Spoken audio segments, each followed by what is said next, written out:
terkhusus teng Idul Fitri, karena hari raya di tempat kita minimal bagi kita yang muslim itu kan tidak hanya Idul Fitri tapi juga Idul Adha. Jadi sah-sah saja kalau kita mau mengucapkan sugeng riyadi. Ini sedikit intermezzo nih. Kemudian kita lanjutkan kembali ke surat Al-Insyiqaq, surat yang ke-84 nih. Kita sudah sampai di ayat, kita mulai dari wa amman utiya kitabahu waro'a dzahri niku nggih, atau kemarin sudah sempat saya sampaikan. Mbon apa dereng? Mbon Ustaz Agus. Ya sami wong kula sing mulang mun wek lalen. Napa malih jenengan nggih. Dari situ nggih, seingat saya niku baru saya singgung sedikit wa amman utiya kitabahu waro'a dzahri. Sampai 13.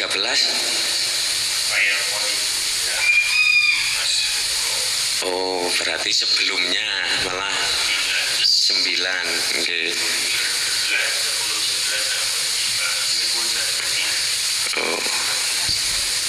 Nah niku nggih, Ustaz Junaidi ngendika pun dugi ayat 9, Ustaz Agus 13. Nggih. Sut mawon napa? Nggih. Sut pingsut nggih. Satu kertas gunting no jempol driji jentiknya sakit. Oke, kita mulai dari ayat 10 nih. Nanti di nopo ayat-ayat sebelumnya saya kasih pengantar sedikit, terus kita mulainya di ayat 10 nih, agar nopo pembahasannya niku utuh mungkin nih. Bismillahirrahmanirrahim. Wa amma man utiya kitabahu waro'a dzahri fasawfa yad'u thubura wa yasla sa'ira innahu kana fi ahlihi masrura innahu dhanna alla yahur bala inna rabbahu kana bihi basira. Nah insyaallah sampai situ. Bismillahirrahmanirrahim. Wa amman lan anapun utawi wong utia kang den paringi sapa man kitabahu ing kitabe man wara dzahrihi ing dalem arah mburi gegereman iku fasaufa mongko bakal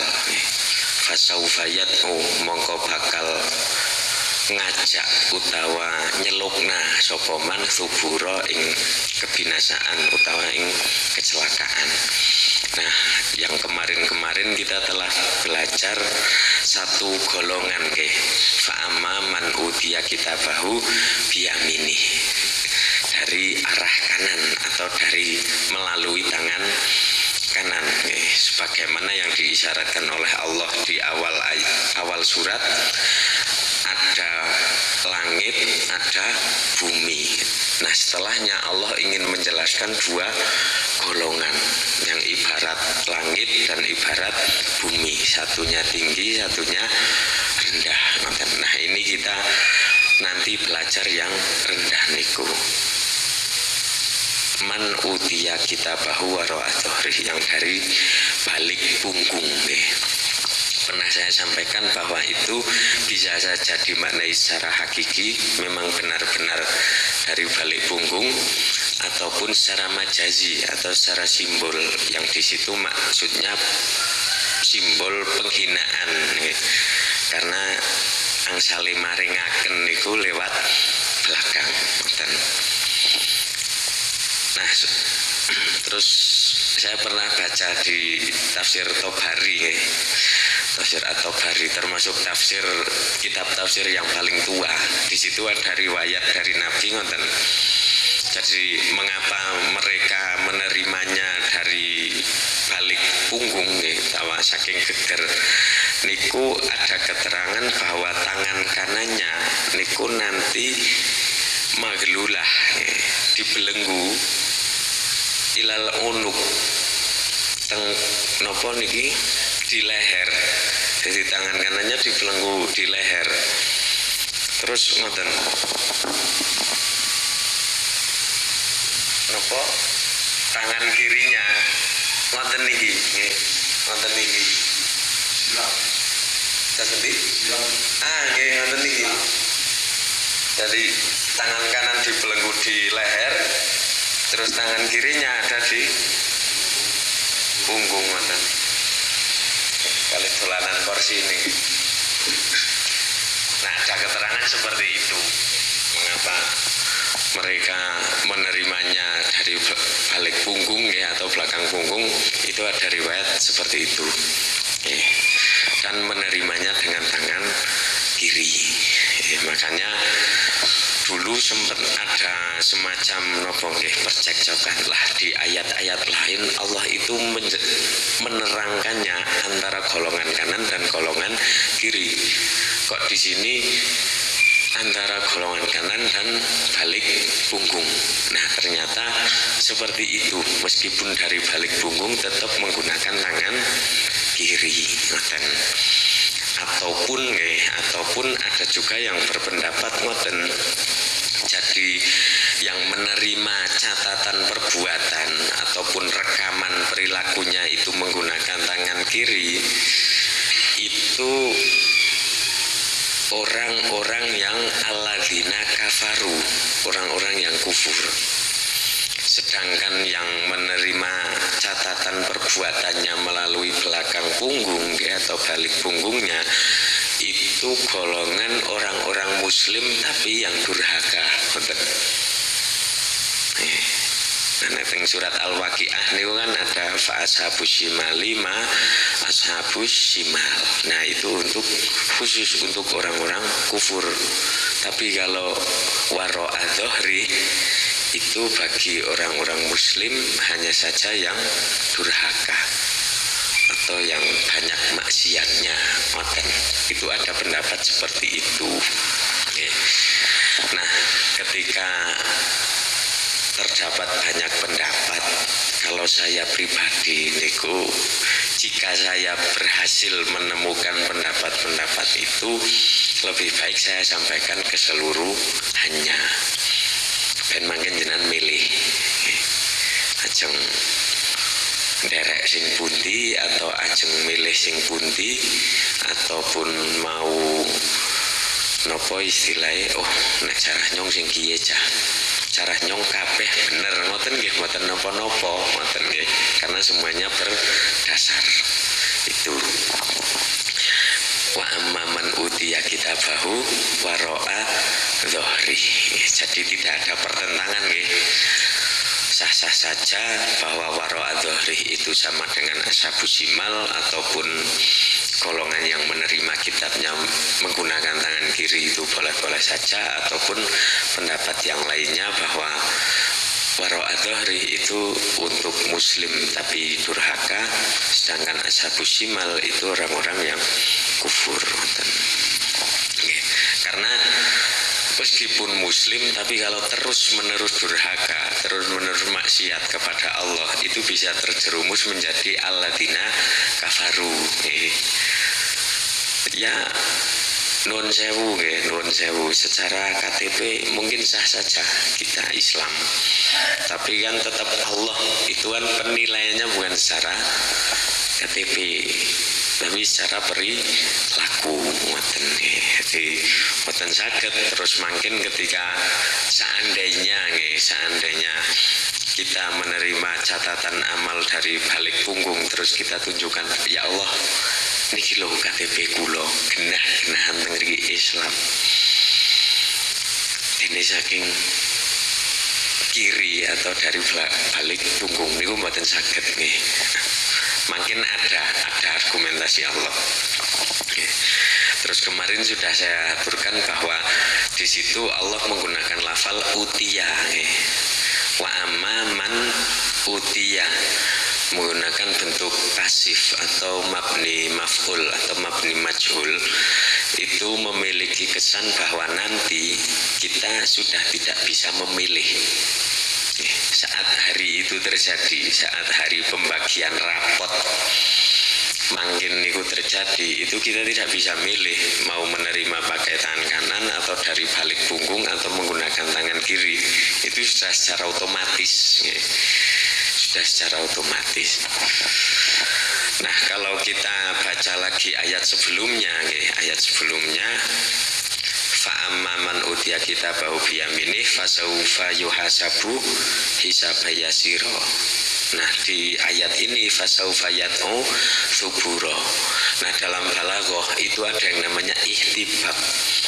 Ihtibak itu penyebutan dua hal, akan tetapi ciri untuk dua hal itu yang disebut hanya satu.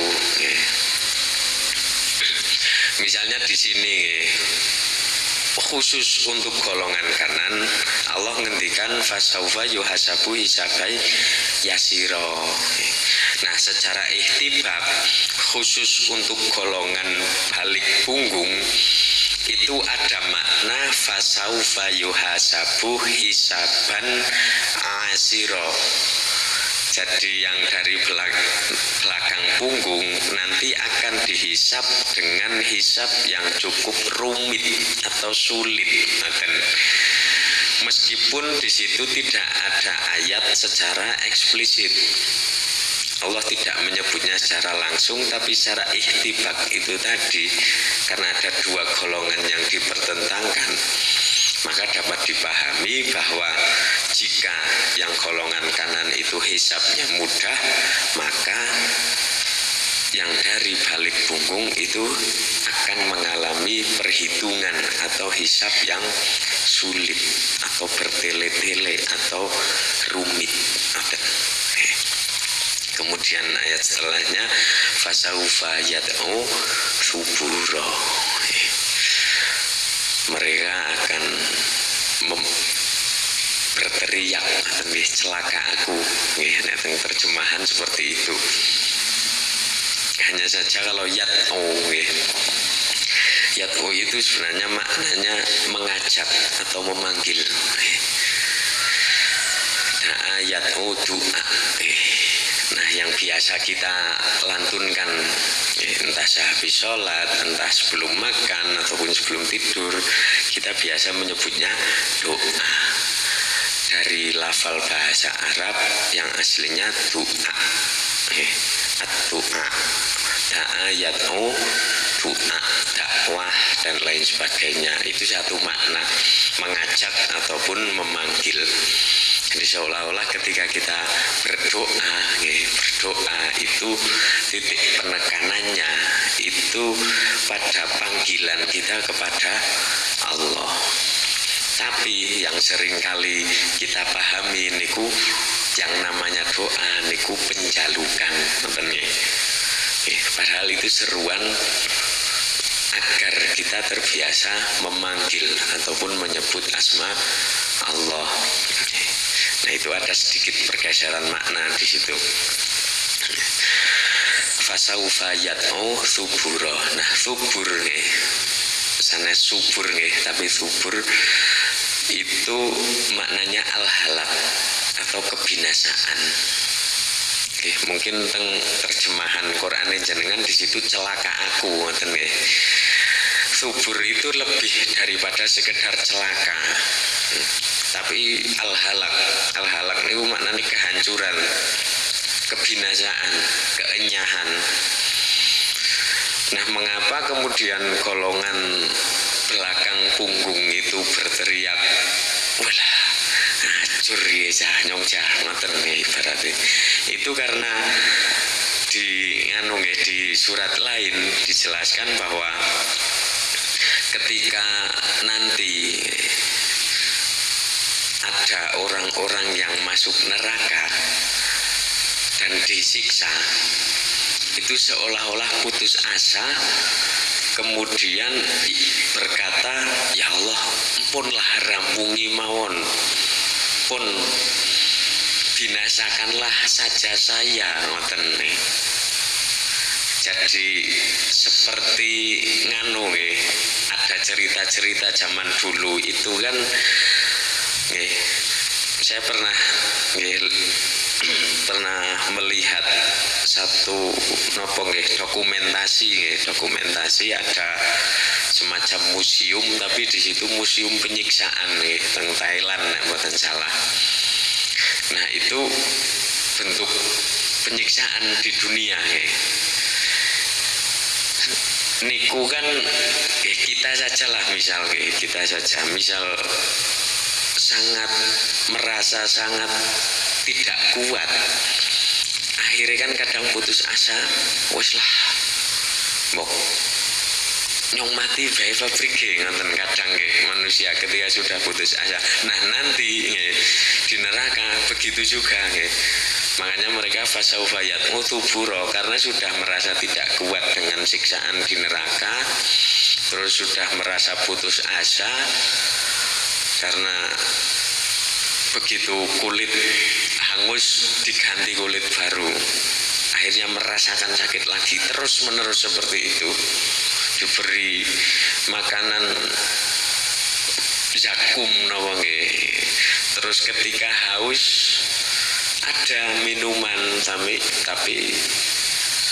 berupa air yang mendidih, pun boten kuat. Akhirnya mereka berucap suburo, ya Allah binasakanlah saja saya, ngoten ben rampung siksaane, ngoten. Makanya di surat yang lain itu kan ketika begitu kiamat terjadi, orang-orang kufur seringkali akhirnya berkata, seandainya aku dahulu tanah, di surat An-Naba ayat terakhir, surat An-Naba ayat terakhir. Nah, itu bentuk bahwa penyesalan sudah berada di ujung. Kayak hanyong ora tahu urip, malah ora bakal disiksa saja. Nah, kurang lebih seperti itu. Fasaufayatmu suburo wayasla sairo, lan bakal melbu sopoman sairon ing sair. Setelah nopo Allah menjelaskan bahwa nanti golongan yang menerima catatan amalnya dari balik punggung itu berteriak atau memanggil kebinasaan agar siksaannya selesai. Ternyata di situ ada informasi bahwa di samping mereka merasa putus asa, mereka juga masuk ke dalam sa'iro, atau biasanya terjemahan ke dalam neraka. Dan itu posisi memang sudah di neraka. Jadi wawu itu di dalam bahasa Arab fungsinya limutlaqil jam'i, bareng. Jadi fasaufayat mutuburo wayasla sairo itu bareng, kan? Satu waktu ataupun satu tempat. Nah, yasla ini yasla sairo. Setelah mempelajari ayat niki, saya pernah mencari yasla di dalam Al-Quran. Itu pasti setelahnya neraka. Wasayaslauna sa'iro sa'uslihi sakor, yaslan narol kubro, sayasla narong zaka lahab, la yaslaha ilal asko. Jadi yasla itu sangat identik dengan neraka. Setelah itu saya cari kok maknanya, ternyata sola yasla itu maknanya panas dan membakar. Jadi mengapa di terjemahan jenengan di situ masuk, itu sebenarnya sudah makna nopo istilah tafsiriyah, agar kita dapat memahami ayat itu. Kalau misal kita maknai secara tetap maknanya kan angel nggih, wayas lalan bakal panas sapa man saira ing dalem sair, neraka sair. Makanya di situ kemenak itu menerjemahkannya dengan masuk. Padahal maknanya di situ bisa kita maknai dibakar, bisa kita maknai dipanaskan ataupun masuk ke dalam api. Niku kan jenengan nate nyobi dereng melbu tenggene geni.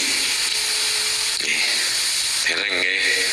Wong zaman kula alit ketetesan nika plastik nika encok deledis wonten sedotan dipundhut dobong wucukane dolanan astone ketetesan, akhir-akhir ya nyiwek tetesan lan niki isih kathah bekas teng mriki iku ketetesan sing stumil wonten nggih utawa keslumut nggih, slumut geni niku mawon kan pun ya tetep nggih. Nah jaman riyen areng loro odol kan kotak nih. Nah itu bisa kita gunakan untuk gambaran nanti masuk. Jadi tidak hanya keselumut, tidak hanya terpapar api, tapi masuk, benar-benar masuk ke dalam api. Jadi kanan kiri, depan belakang, atas bawah niku geni.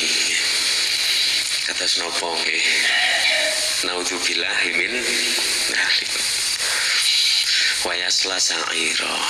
Ada yang menyebutnya bahwa sa'ir itu salah satu nama neraka. Kemudian ada ulama yang membuat urutan nggih, urutan neraka. Ada jahanam, ada wail, ada sakor, ada sa'ir. Kalau mboten hafal nggih, mungkin jenengan ada yang lebih hafal itu. Tapi yang terpenting mengapa Allah menyebut neraka itu sebagai sa'ir, karena maknanya sa'ir niku menyala-nyala. Ya dulu ala isti'ali syai'in wattiqatihi wartifaihi. Murub tapi mulet-mulet. Atau kalau dalam bahasa Indonesia biasa disebut jago merah. Dewan khusus untuk api yang sangat besar. Jadi dari lafal sa'iro kita bisa tahu bahwa api yang ada di neraka niku tidak padam-padam dan niku ageng. Waquduhan nasu wal hijarah surat Al-Baqarah.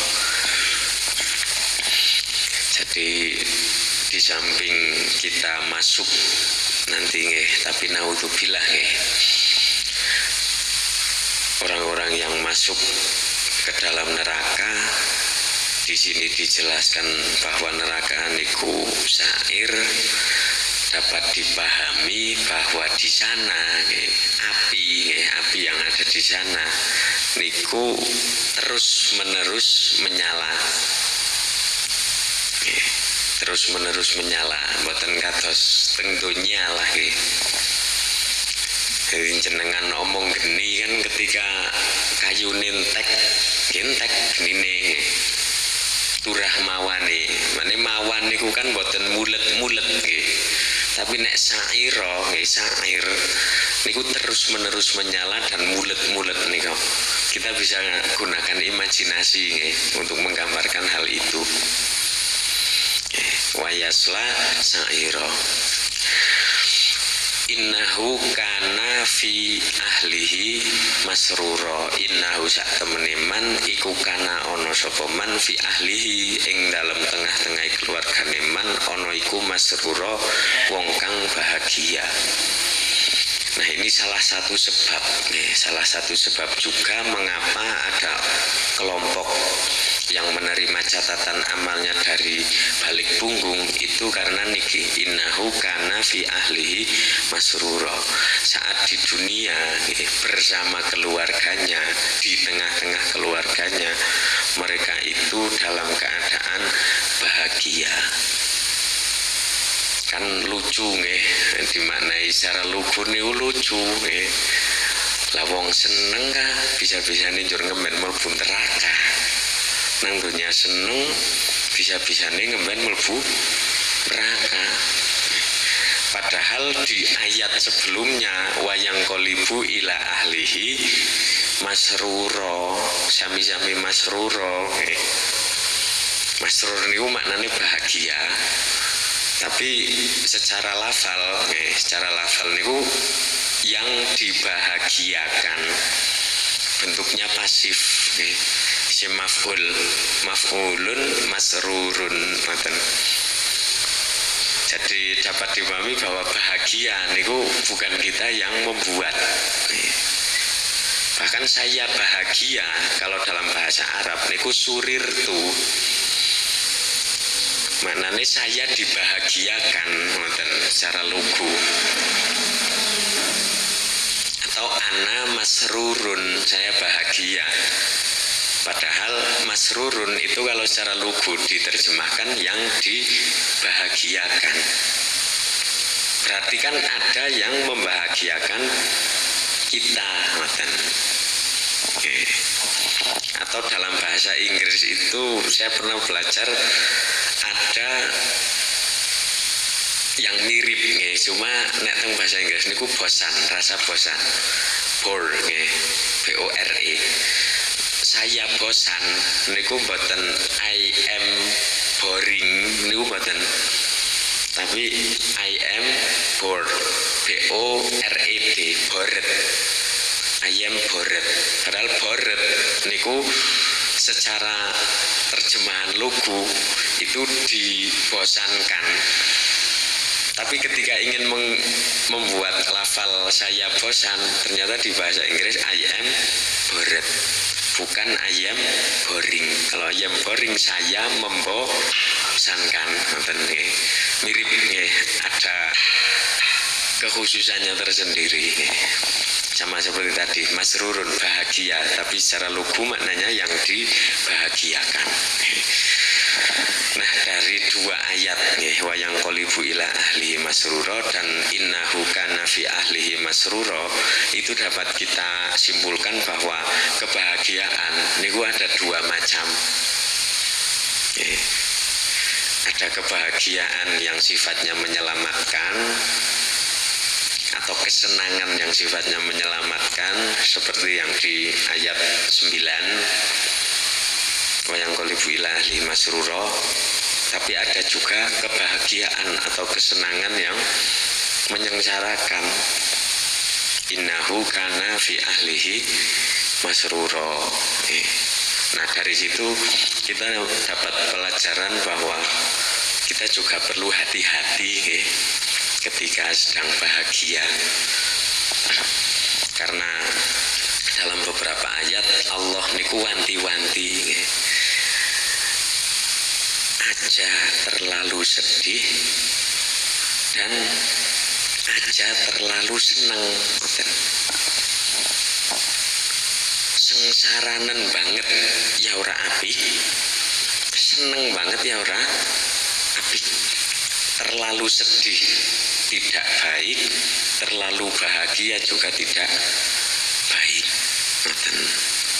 Karena ketika manusia mengalami kesedihan yang sangat ataupun kebahagiaan yang sangat, niku ada sedikit kesadarannya yang hilang. Nggih, cobi pun jenengan lagi nuwun sewu pol senenge. Mesti wonten beberapa hal sing akhirnya jur kelalen. Cilikan paha nggih. Sing kudune petukan tangga takon tapi merga pol senenge, kadang niku njur kelalen padahal mboten jerik niku. Mboten jerik njur nyora gak takon mboten. Tapi karena lagi saking senenge kadang seperti itu. Atau ada satu kisah nyata nggih, dan di situ jenengan bisa membacanya di surat Al-Kahfi. Tapi sebelumnya bukan maksud saya niku ngece Kanjeng Nabi niku mboten. Tapi Kanjeng Nabi niku pernah saking bahagianya ada orang-orang yang tertarik dengan Islam. Niku kemudian bertanya kepada Nabi, Nabi lupa mengucapkan insya Allah. Niku kalih Allah langsung ditegur. Nah niku Nabi dalam keadaan sangat seneng, sangat bahagia. Kita tambah ya pengikuti tambah maning ya wong muslim ngoten. Nah teng riku nuwun sewu Kanjeng Nabi namung supe nggih, supe secara kemanusiaan nggih. Sekali lagi supe secara kemanusiaan mboten ngendika insyaallah niku kalih Allah ditegur. Karena nggih niku saking bahagianya Nabi ada orang-orang yang tertarik dengan Islam. Oh, ngisuk tak jawab nggih. Mboten insyaallah ngisuk tak jawab. Nah, saking riku bayangaken nggih. Kanjeng Nabi niku supe ngendika insyaallah ngoten mawon niku langsung dilikna. Nggih, masyaallah nggih perjalanan niku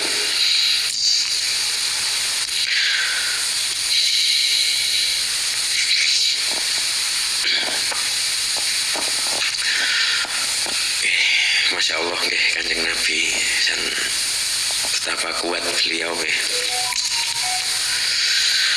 pun. Jadi terlalu bahagia niku ya mesti ada hal-hal yang akan kita lupakan. Terlalu sedih niku apa maning. Nah kadang kita sebagai manusia niku hanya mengincar kebahagiaan, tapi lupa bahwa terlalu bahagia niku perlu ada hal-hal yang harus kita waspadai. Saya tidak melarang kulon jenengan bahagia mboten, tapi tetap harus waspada. Tetap harus waspada. Paling tidak kita bisa baca lagi kisahnya Nabi Sulaiman. Siapa sing ora bahagia saged urip kados Nabi Sulaiman. Tapi ternyata Allah menyebutnya nikmal abdu innahu awwab, bahwa Nabi Sulaiman meskipun sangat bahagia, sangat senang, sangat sugih dan lain sebagainya tetap awwab, kembali kepada Allah. Jadi sing semedengan mawon ngoten. Innahu kana fi ahli masrura innahu dhanna alayyahur. Niki juga efek nggih. Efek ataupun akibat masruro, kebahagiaan yang menyengsarakan. Terlalu seneng jur akhirnya mboten sadar. Bahkan innahu dhanna alayyahur. Dari situ mereka mengira mereka tidak akan dikembalikan kepada Allah. Karena nggih niku mesti awal-awal klalen. Di dunia sangat bahagia. Nah kata ulama ngendika teng riku bahwa kebahagiaan mereka itu mereka gunakan untuk hal-hal yang buruk. Foya-foya nopolah. Akhirnya mereka dzonna alayyahur, merasa tidak akan dikembalikan kepada Allah. Allah sering mengkritik teng juz aman niku kathah bahwa harta benda, bahwa kekayaan, bahwa bahkan anak atau pengikut atau apapun niku tidak bisa menyelamatkan kita dari perhitungan Allah. Misal teng surat Al-Masad niku nggih tabat yada abil lahabi wa tab ma aghna anhu maluhu wa ma kasab. Atau di surat Al-Lail niku wonten wasanuyasiruhu lil usra wa ma yughni anhu maluhu idza taradda. Teng mriki juga sami bahwa masrur kebahagiaan yang seharusnya dapat membuat kita merasa nyaman hidup di dunia, tapi kalau kita salah mengolah kebahagiaan bisa membuat kita lupa nanti kita akan dikembalikan kepada Allah. Dzonna alayyahur. Sekap malih nih. Bala inna rabbahu kana bihi basira. Nah niki yang tadi saya katakan argumen. Di sini Allah menegaskan bahwa inna rabbahu kana bihi basira, bahwa Allah niku maha melihat. Makanya catatan amal niku niku nanti hasilnya mesti tepat. Karena Allah Maha melihat niki. Jadi boten bakal keliru nanti siapa yang akan menjadi utia kita bahu biyaminih niku sinten mawon, terus man utia kita bahu wara adhri niku sinten mawon niku boten bakal keliru karena Allah niku Maha melihat. Nah, tentang Maha melihatnya Allah, kalau ulama mutakalimin zaman dulu niku kathah yang akhirnya membuat nopo ajang perdebatan nih. Jadi teologi atau ilmu tauhid atau akidah atau ilmu kalam niku zaman dulu itu kan membahas tentang ketuhanan. Jadi tentang kemaha melihatan Allah niki bagi kita niku intine pun ngertos mawon. Oh. Nyong diawasi Gusti Allah. Ngoten mawon mun cekap. Kita cukup tahu bahwa Allah niku Maha melihat. Pun nggih. Mun jam 5.45. Nah, sebelum saya tutup sedikit kesimpulan bahwa melalui surat Al-Insyiqaq dari beberapa ayat ini, kalau tidak salah sekitar 15 ayat. Jadi di penggalan awal itu Allah memancing kita atau memantik kita agar kita memperhatikan langit, agar kita memperhatikan bumi, kemudian memperhatikan ketundukan langit, begitu juga ketundukan bumi. Ternyata setelahnya Allah menjelaskan ada dua golongan. Satu ibarat langit mulia tinggi, satu ibarat bumi. Nah, di situ masing-masing golongan itu juga nanti al-yauma pada hari kiamat nanti niku sebagaimana langit dan bumi akan merasa tunduk kepada Allah. Jadi dari manapun kitab catatan amalnya diberikan, itu kita sebagai manusia pun boten saged protes. Kita tunduk hanya kepada Allah. Dan di akhir penggalan ditutup dengan inna robbahu kana bihi basiro, bahwa Allah senantiasa Maha melihat. Asma'nya Allah, sifatnya Allah niku kathah, tapi di sini yang Allah sampaikan lebih dominan bahwa Allah niku Maha melihat sebagai argumen nanti niku tentang hasil amal perbuatan manusia. Cekap nggih. Pilih wonten pertanyaan.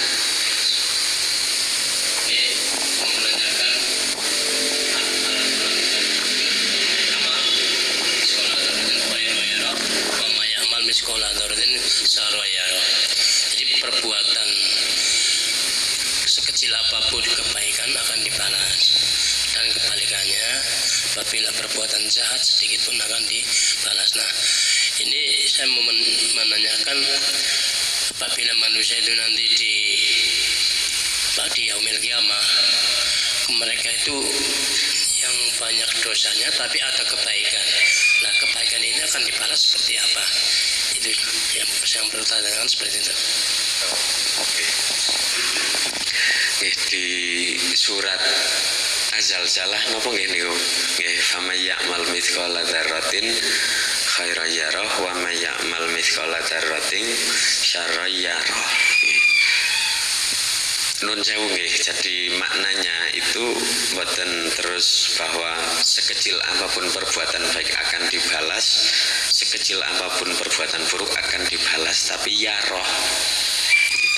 Fama ya'mal mithqala dzarratin khairan yarah. Barang siapa mengerjakan kebaikan sekecil apapun niku ya rohu, Allah melihat, Allah ngertos, ngoten nggih.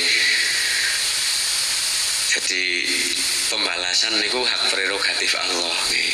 Tapi tengriku ayat niku intinya bahwa Allah niku mesti mirsani nih, sekecil apapun ya rohu nih tengriku. Nah, terus misal ada seseorang yang berbuat buruk niku kathah ngoten. Terus tapi dia juga berbuat baik. Nah, itu itu bagaimana nanti balasannya? Mboten nggih. Kula mboten kepengin langsung jawab, ya terserah Allah, mboten nggih. Cuma mboten agar kita tidak terjebak dalam pola pikir transaksional dengan Allah nggih. Maksudnya kula mboten. Kadang kita nyong wis nglakoni maher. Berarti nyong kudune oleh ganjaran. Wah nyong lakoni elek kudune nyong oleh dosa. Nah niku sangat transaksional. Kados jenengan dagang. Adol ya kudu oleh padi. Nggih. Nah dengan Allah mirip seperti itu, tapi ampun pakemen ngoten niku nggih. Jadi meskipun ada misal orang yang perbuatan buruknya niku banyak dan perbuatan baiknya juga ada, pembalasannya seperti apa, nggih leres. Memang itu semua dikembalikan kepada Allah. Hanya saja kalau kita menyikapi diri kita sendiri niku kita tidak perlu bayangaken mohon nggih. Kula mohon lah nggih sing sakniki tesih seprapat abad umure. Niku nek njur kan ngiling-ngiling kawit balik. Nyong is ngelakoni apa baik, kebaikan apa yang pernah saya buat, keburukan apa yang pernah saya buat, boten rampung nggih. Nggih, makanya tentang penilaian nggih, tentang balasan niku memang kita serahkan kepada Allah. Nah, kita tugasnya niku mengerjakan kebaikan nggih tentunya. Dan sebisa mungkin menghindari keburukan. Pahit-pahite ulun jenengan nglakoni keburukan niku Allah menyediakan fasilitas berupa tobat. Nah, kula pengen matur tentang tobat, bahwa tobat niku mboten sepisan tok. Wah, pada hari ini saya berjanji saya sudah tobat, mboten. Kanjeng Nabi niku marahi tobat niku setiap hari, jadi kontinu mboten. Istighfar niku setiap hari, mboten nggih. Nah niku fasilitas dari Allah ketika kita pahit-pahite melakukan keburukan nggih, misal terpeleset ataupun orang jerik.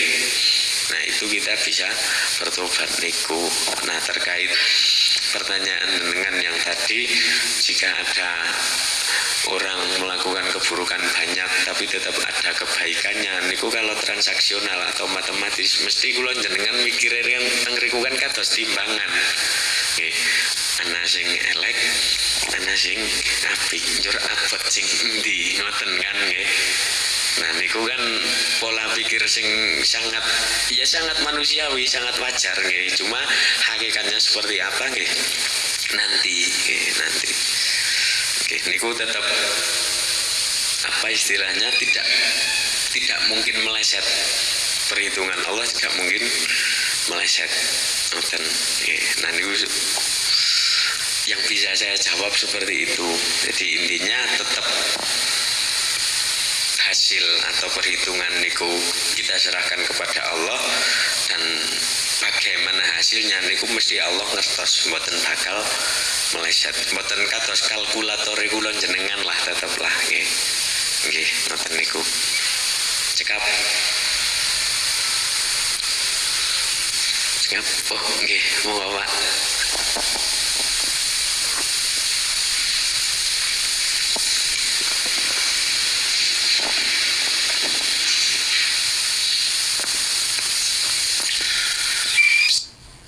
Assalamualaikum warahmatullahi wabarakatuh. Waalaikumsalam warahmatullahi wabarakatuh. Baik, saya mau bertanya untuk memperbaiki catatan tadi. Catatan kan supaya nanti catatan bisa diperbaiki. Oleh sebab itu, bagaimana cara minta maaf kepada orang yang sudah meninggal, atau sebaliknya bagaimana cara memberi maaf kepada orang yang sudah meninggal karena pada waktu semasa hidupnya belum sempat untuk minta maaf atau belum sempat memberi maaf. Itu yang pertama. Yang kedua, bagaimana sikap kita apabila saudara kita ada yang berselisih sampai berkepanjangan. Kita sudah berusaha namun belum berhasil, supaya mereka bisa wau kembali, bisa damai kembali. Ini yang kedua. Saya kira cukup yang dua saja. Yang ketiga untuk saya simpan untuk pertemuan berikutnya. Saya akhiri, jazakumullah ahsanal jazaa. Assalamualaikum warahmatullahi wabarakatuh. Waalaikumsalam warahmatullahi wabarakatuh. Timburian nggih Pak sing ketiga. Timburian nggih ben mateng nggih. Dikarbit riyen nggih.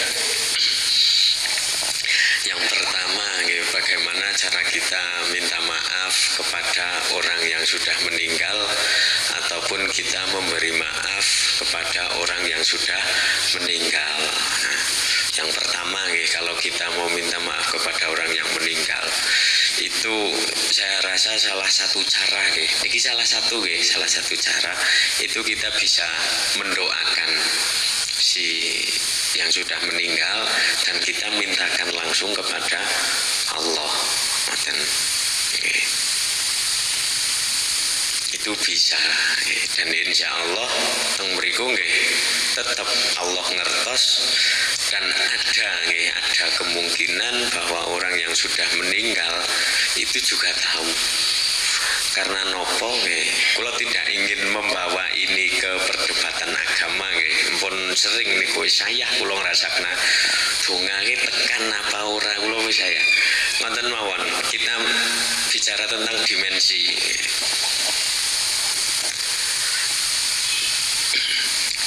Kita manusia niku ada jasad, ada ruh.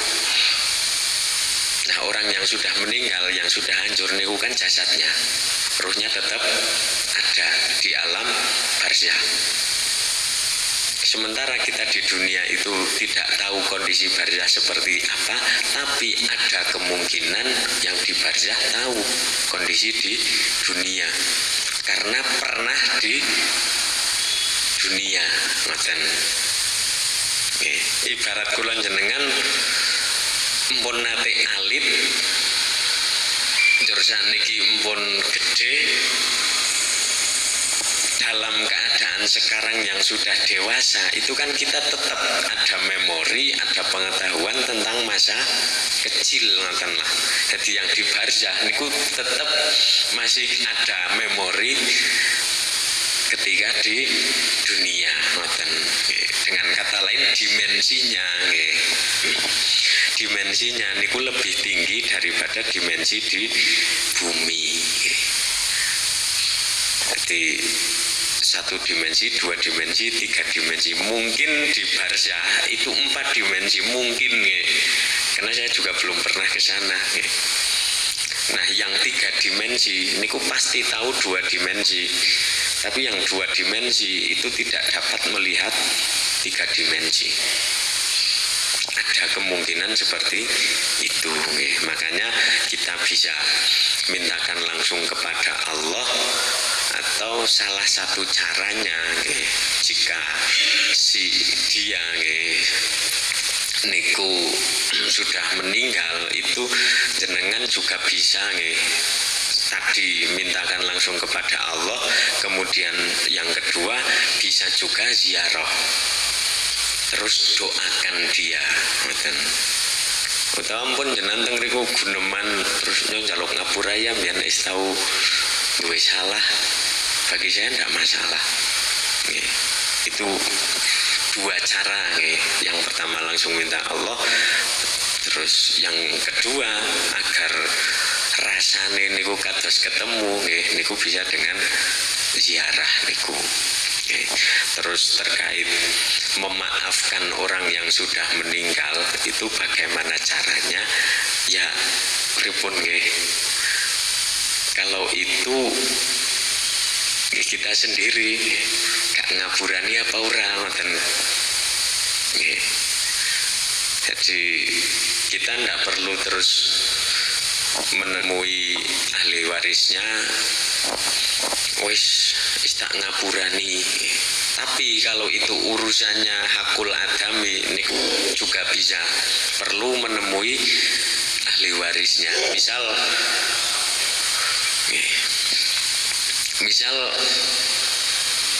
urusan nopo nggih, urusan kemanusiaan yang di situ tidak hilang akibat kematian. Kesalahan yang tidak hilang akibat kematian nggih. Misale nopo nggih? Misale merga utang kanjur cekcok ngoten misal nggih, itu bisa dengan menemui ahli warisnya, terus kita berdamai, terus kita doakan yang sudah meninggal itu niku bisa. Jadi intinya doa niku nggih. Kita bisa doa. Terus yang kedua, bagaimana mendamaikan dua orang yang berseteru. Memang teng Quran wonten nggih fa aslihu baina akhawaikum nggih, damaikanlah dua saudaramu yang berseteru. Hanya saja cara mendamaikan niku saya rasa semua orang di semua tempat memiliki caranya masing-masing. Karena kadang wonten ngoten wong padu terus wonten sing misah, akhirnya malah sing padu niku wis rika usah milu-milu urusane nyongjal ngoten nggih. Kadang wonten ngoten niku nggih. Nggih. Nah, tugas kita sebagai pendamai niku memang kadang diuji oleh waktu. Wis suwe ora damai-damai dene ya ngoten. Nah, posisinya jenengan kan di situ nggih. Ingin mendamaikan, wis mencoba berusaha, sudah kesana kemari, ini itu dilakukan, tapi tetap ora damai-damai dene ngoten nggih. Nah, niku kadang manusia diuji oleh waktu juga. Nah, kadang kalau kita mau ikut niku ya kadang terbentur wis rika usah milu-milu ngoten kadang. Makanya tadi saya katakan bahwa semua orang memiliki caranya tersendiri. Ya kita bisa mencontoh seorang hakim, seorang hakim di pengadilan itu bisa kita contoh. Kita paling tidak kita tahu seluk-beluk permasalahan itu seperti apa, terus seluk-beluk si A dan si B yang bertengkar itu seperti apa. Intinya kita tahu latar belakang baik orangnya maupun masalahnya. Niku insya Allah dalam rangka mendamaikannya akan lebih enak, lebih terarah. Itu dari saya niki karena sudah jam 6:02 nih. Sementara seperti itu mungkin besok bisa kalau bertemu kembali nanti bisa saya tambahi atau mungkin bisa ditanyakan ke Ustadz atau ke kiai yang lain. Dari saya seperti itu. Saya akhiri ihdinas siratal mustaqim. Sebelum kita akhiri, kita baca doa kafaratul majlis bersama. Bismillahirrahmanirrahim. Subhanakallahumma wa bihamdika asyhadu alla ilaha illa anta astaghfiruka wa atubu ilaik. Wassalamualaikum warahmatullahi wabarakatuh.